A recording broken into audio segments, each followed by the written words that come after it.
This is the Bosch 10XC and this is the Dewalt DWE7492. These two job site table saws are arguably the two best locally available job site table saws in the market today. I did a separate review video on the Bosch 10XC, so if you're here because you're really just interested in the Bosch, you might want to check out that video instead. This video is going to focus on how the Bosch 10XC and Dewalt DWE7492 compare to each other. So let's start with what I consider to be my minimum requirement for a table saw, a good fence. So if the fence is your only consideration and the top priority for you, you can stop this video right now, just go with the Dewalt. I've said this many times in previous videos. Right now, the rack and pinion system of the Dewalt fence is just the best out there in terms of keeping a consistently parallel fence to the blade. Having said this, I wouldn't be so quick to declare a winner. I said my minimum requirement was a good fence. I didn't say I needed the best fence. And while I feel like the Bosch 10XC's fence is inferior to the Dewalt's, the Bosch 10XC has a few other things going for it that might change your mind.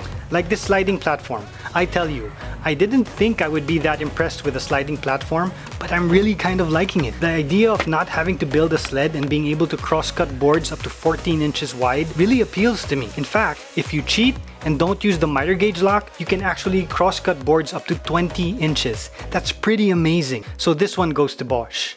And then you have the miter gauge. If you compare the Bosch miter gauge that came with the 10XC versus the miter gauge that came with the Dewalt's DWE7492, right away you can tell the Bosch one is better. It's bigger, beefier, and has preset stops to help you dial in 3 common angles. Another one for Bosch. Another thing is the extendable back support on the 10XC. I bought these two pedestal rollers specifically for the purpose of supporting boards I'm running through my table saw. With the 10XC, you don't need these because they're already built in. I actually love this about this saw and wish all table saws had this feature. The Bosch has a soft start blade. I like that. The Bosch gets points for that soft start function. Both table saws feature a micro fence accessory. However, the Dewalt does it so much better over the Bosch. With the Bosch, you have to attach it via these wing nuts and then remove them when you're done. It's a bit cumbersome, especially compared to the Dewalt where you just flip it over to use it and then back over when you're done. Nice, simple, fast. But Bosch comes back when it comes to accessory storage with the added benefit of being able to store your different blades right on the saw itself. I'm usually too lazy to change blades when I'm ripping or cross-cutting, but I still appreciate a place to keep spare blades just in case. From a portability standpoint, however, I prefer the Dewalt because it's lighter. While filming this video, I always dreaded the parts when I had to move the Bosch simply because it was so much heavier. Having said this, if you build or buy a rolling stand for your table saw, then maybe weight is not so much a factor. As far as noise, both saws I felt were relatively the same, but I'll put the decibel measure here on the video to compare the Bosch versus the Dewalt. The work surface on the Bosch was bigger than the Dewalt's. As a general rule, the bigger the work surface, the better. There are exceptions like if you have limited space, but for the most part, I think bigger is better. Other areas where I think both table saws are dead even would be in the depth and angle adjustment of the blades. Both brands have fairly the same easy system and the squareness of the blade to the work surface.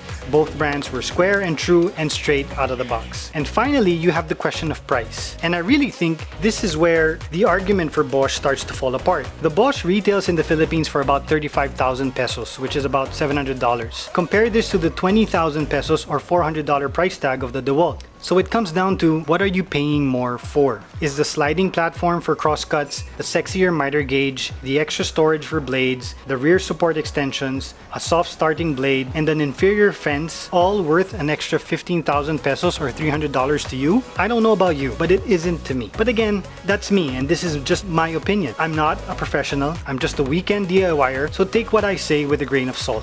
At the end of the day, I think some of the features of the 10XC are awesome, and even wish the Dewalt had them. But because of the higher price and inferior fence, I'm going to have to still give the win to the Dewalt DWE7492. As of August of 2021, this is still the best locally available table saw for me.